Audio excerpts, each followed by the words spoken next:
Dan pertanyaan yang kelima atau yang terakhir adalah bagaimana cara wanita muslimah berwudu di tempat umum tanpa dia membuka auratnya.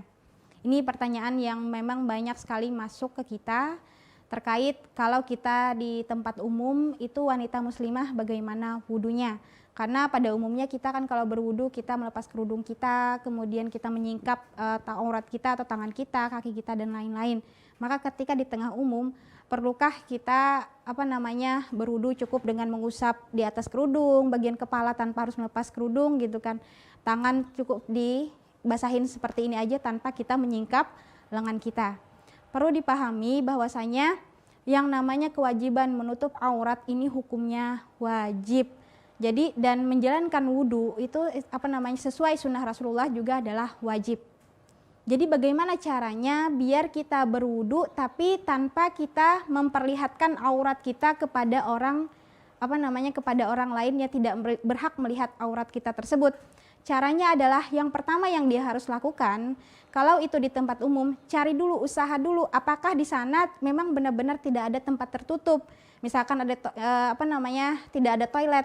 Kalau di situ ada toilet yang tertutup dan kita bisa berwudu di dalam toilet tersebut walaupun toiletnya sempit atau apa gitu kan, maka lebih aman bagi kita berwudu saja di dalam toilet karena tidak ada larangan bagi kita berwudu di dalam toilet selama kita niatnya atau kita tidak lafazkan niatnya di dalam toilet tersebut tapi niatnya cukup di hati, kemudian baca bismillahnya juga tidak kita sebut di mulut tapi cukup baca bismillahnya di dalam hati, sedangkan basuh muka, tangan dan lain-lain itu tidak ada masalah kita lakukan di dalam toilet.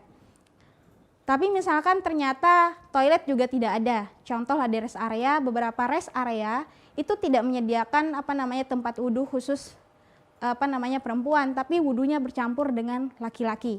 Maka ketika tidak ada jalan, tidak ada tempat tertutup, tidak ada tempat wudhu khusus wanita, kemudian tidak ada tempat tertutup toilet yang bisa dia pakai untuk berwudhu. Misalkan juga ada sih toilet, cuman tidak diperbolehkan misalkan dia berwudhu di dalam toilet tersebut karena misalkan antrian banyak segala macam sehingga tidak bisa dia berwudhu di dalam. Maka caranya gimana? Coba dia ajak beberapa wanita muslimah wudhu bareng-bareng. Jadi entah bergantian dengan bapak-bapak dengan orang laki gitu kan, sehingga nanti berwudu mereka yang perempuan saja, atau boleh sih laki-laki cuman dipisah, laki-lakinya misalkan sebelah sana, kita yang perempuan sebelah sini. Kemudian caranya agar bapak atau orang laki-laki tersebut tidak melihat aurat kita, ya kita saling, yang perempuan kita saling melindungi aurat yang sedang berwudu. Caranya gimana? Misalkan kita ada 4 orang, ini kita gantian wudunya gitu kan, kita gantian wudunya, kita berwudu bisa kok tanpa melepas kerudung kita semuanya. Misalkan kerudung kita longgarin seperti ini sedikit, habis itu kita ambil air, kita basahi seperti ini, seperti itu gitu kan.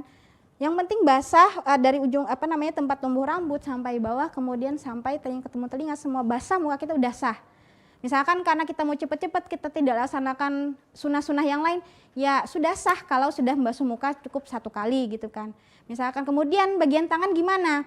Kita kan tadi nunduk, ada 3 teman kita yang lain itu suruh berdiri, kita yang nunduk yang sedang wudhu gitu kan. Yang lain berdiri 3 orang, yang kiri kanan kemudian belakang, itu tugasnya adalah menutupi kita agar aurat kita tidak terlihat oleh yang lain. Kita nunduk, kita singkap sedikit tangan kita, kemudian kita basahi sampai siku, udah pokoknya gimana lah caranya gitu kan.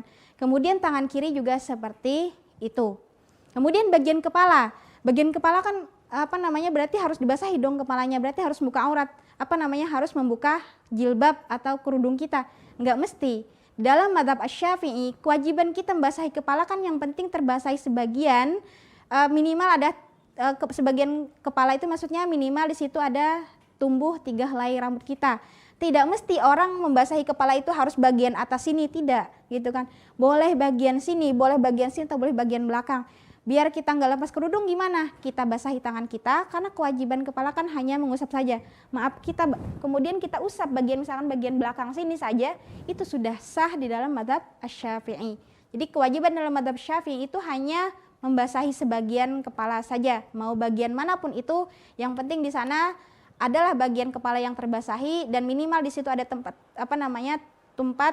tumbuhnya rambut 3 helai gitu kan, maka sudah sah bagian atau kewajiban mengusap sebagian kepala. Kemudian mengusap telinga gimana? Bisa saja dia juga mengusap telinga tanpa dia melepas kerudung tadi, atau atau penitik kerudung. Ya dia ambil sebagian air, kemudian dia masukkan tangan, jadi usapkan dari dalam seperti itu.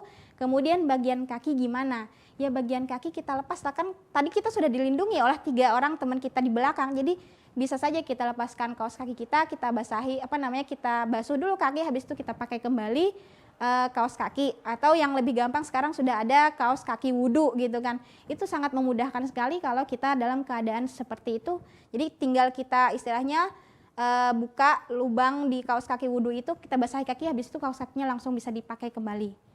Nah, itu caranya agar kita berwudu di tempat umum tanpa kita terlihat aurat atau tanpa kita harus membuka kerudung atau intinya tetap bisa terjaga aurat kita di tengah umum. Mungkin itu yang bisa saya jawab untuk pertanyaan yang kelima tadi. Wallahu a'lam bishawab.